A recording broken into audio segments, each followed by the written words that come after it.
Yun. At dahil meron na naman bagong role si BIR, kailangan yung mga OR natin gawing service invoice. Kasi pag di nyo ginawa yan, magpe-penalty tayo. So, ang gagawin ko ngayon ay gagawa ko ng stamp. Yan. Dahil ayan ang require ni BIR. Gagawa ko ng stamp. Yan. Napakadali lang. Gumawa ko ng format and then ipiprint ko sa aking silhouette. Alright, ito yung stamp. Okay, gawin na natin. Napakasimple lang nito. Print. Yan, start. Print, status, ready. Oh, yan, ready na. So, sasaksak ko lang yan dito sa ating mahiwagang gumagawa ng stamp. Alright, yan. Yan po ang stamp. Kita nyo naman. Okay. And then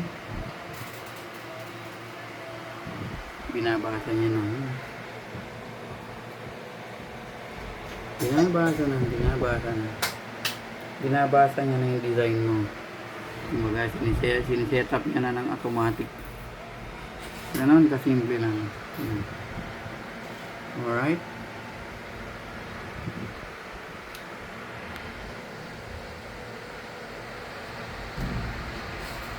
Then, pag nabasa niya yan, lalabas yan yung start.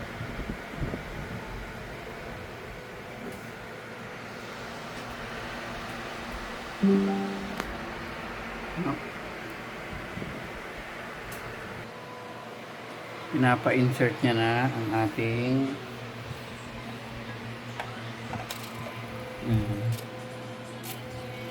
yan po, ginagawa niya na ang stamp. Diba?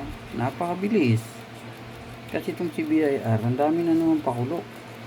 Alam nyo naman si BIR, pag may pahulo yan, equal niyan penalty. Yun. So sa akin, walang penalty. Kasi meron akong panggawa ng stamp. Alright? Oh, ha? Kung magpapagawa dyan, alam nyo na. Ayun, oh. Service invoice. Service invoice. Tapos. Oh, tapos na. So ngayon, i-BI natin yan. Tatanggalin natin. Ang hirap mag-video eh. Ito, videoan mo nga. Yan po. Nagpa-video na ako kaya natin. Yan, tatanggalin na natin yan. Check. Ayun. Tapos. Oh. Ayan na po ang ating service invoice. Ngayon, lalagay natin yan dito sa ayan o. Lalagay po yan dito. Ay, ano ba ito ilalagay dito? Tumutan ko na. Wait lang. Yun. Yun. Diba?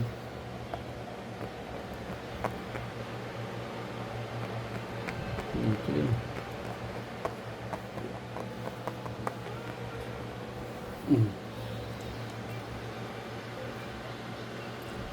Paano ba? Ay.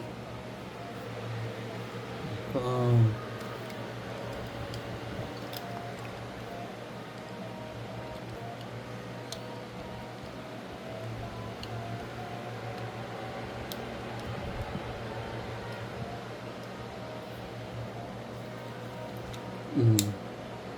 Yan po yan. Kala ko natapos.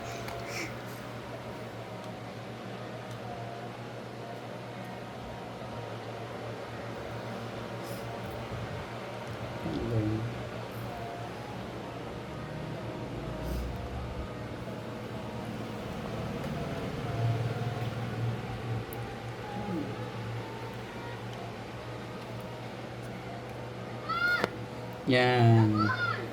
Hindi ko pa paano.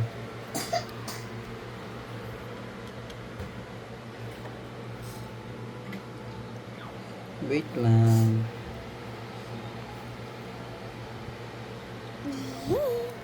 Ah.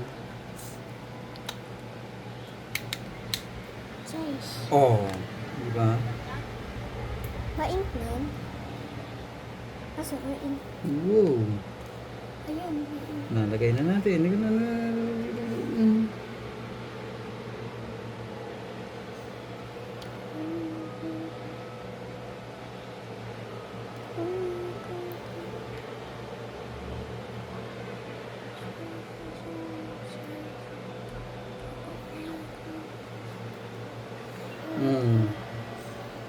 gawa na.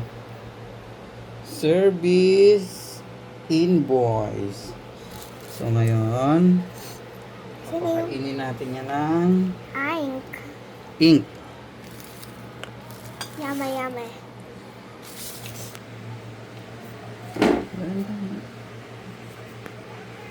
Yan. ink. It's so yama. Papahigupin lang natin ng ink yan.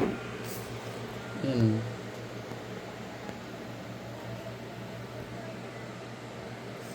Yama.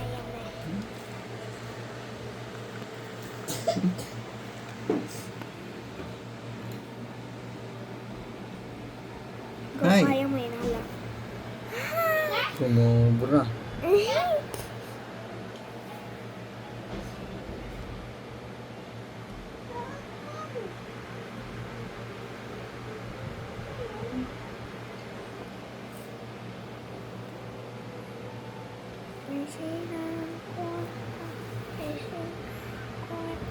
May hanggang sa kamay mo. Yan. Dami. Kusang hihigupin yan yung ink. Ang dami.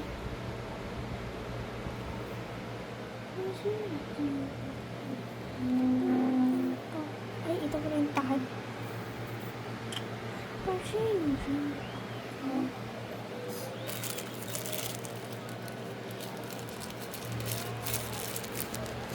Anong plastic?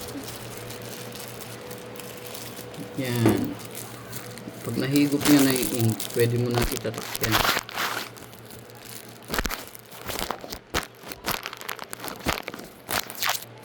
Kala ko yun yung parang ginaganon. Nalulublog. Nakikita niyo, nahigop niya yung ink.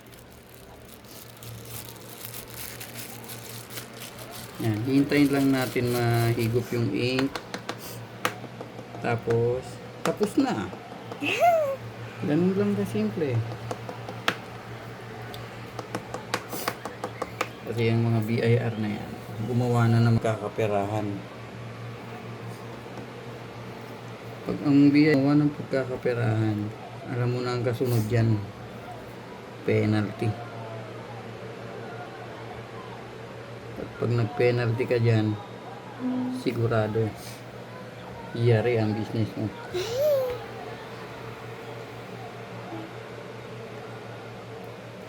Right. Ha? Pag mo. Square.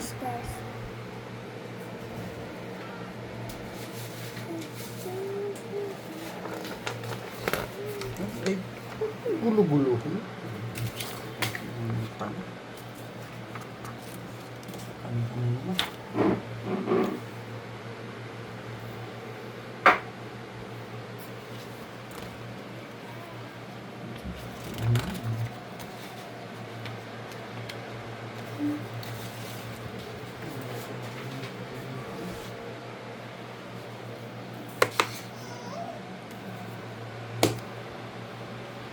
Pangit.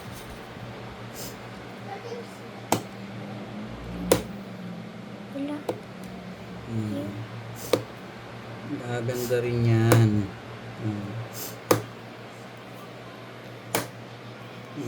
Diba? Gumanda na. Sales invoice. Tapos ang boxing. Service kasi. Service invoice. Alright? Oh. Papagawa dyan. Pagawa na. Para hindi kayo ma-audit ng mga BIR. Bye-bye.